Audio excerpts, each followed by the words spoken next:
Now these all say foil, so That is a copper you've foil. you've made a determination Yes. that this is not a good candidate for gluing Exactly. because I don't know the chips missing or whatever.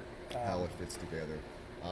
While we decide what gets glued, we also decide what should get a lead, a copper foil, or gets completely repainted from scratch. And in this case, I think there were only 3 pieces to be repainted from scratch. We were able to salvage the original ones. 1, 2, 3, 4, 5, 6 pieces are getting done with copper foil. Copper foil. So it's just like an adhesive-backed copper foil tape, and it goes on both sides of the crack, and then they can draw a line of solder down it, so it's you know almost as thin as a thread if you do it really well. Depends on the piece too, and how good the pieces are. But what's going on with this? I mean, this looks awful. All right, This is very crusty looking stuff here. What are we looking at? Alright, so what we think here is at some point these may have gotten cemented in place, and that is very damaging to the paint.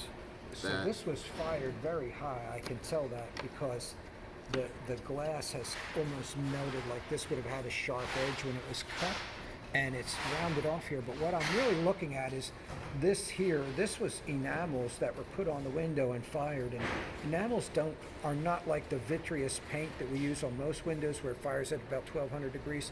This is much softer, maybe 950, 1000 degrees, but it makes it much more vulnerable to things like condensation. For instance, if these windows were in place, I know they were somewhere before they were in the chapel, they were somewhere else. So if they were in a window where there was no storm glazing and it was a big temperature differential, then you could have condensation forming on the inside of the window without the window leaking at all, just condensation.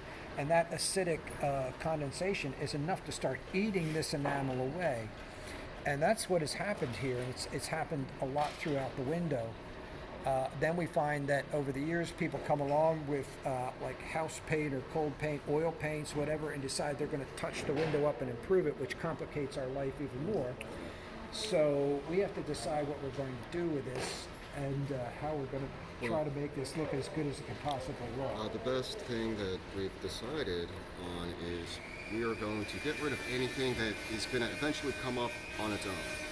If the paint is going to, over time, continue to fall out, we're going to get that up now and leave what is relatively still on there. And then once everything is built, we're going to redo the cold painting phase with oils. Yeah, that's just, Yeah. yeah. So it comes coming right off, Wow. which is a shame.